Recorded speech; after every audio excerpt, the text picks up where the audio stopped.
Nais ko munang batiin yung aking mga kamag-aral nung high school sapagkat ngayong araw pong ito ay muli kaming magkakasama-sama makalipas yung 44 na taon simula noong 1981. Ito pong Bansat Class 81 ng Bataan National School of Arts and Trades na ngayon po ay Bataan State University ay magkikita-kita po. So sa mga kamag-aral na hindi pa po nakakaalam, abay, mamaya pong alas 11 ng umaga, tayo magsama-sama dyan sa Rosana Hall, dyan po sa Raven Resort, sa Roman Highway, dyan sa Abukay, Bataan, sapagkat ito po yung ating 40th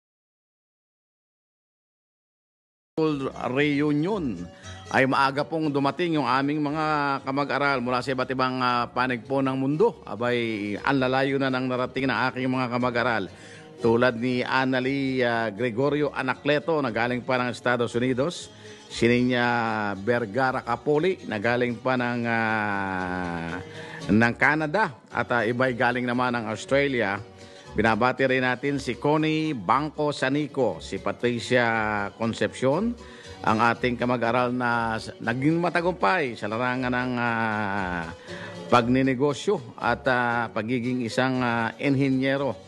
Si Engineer Jaime Borbe na isa ng matagumpay na enhinyero, si Engineer Edgar Galvez, si Lito Lianda na ngayon ay konsyal na ng bayan ng Samal, at sa ating kamag-aral na si Josepa Vergara Dominguez na nagretiro na sa Bureau of Internal Revenue.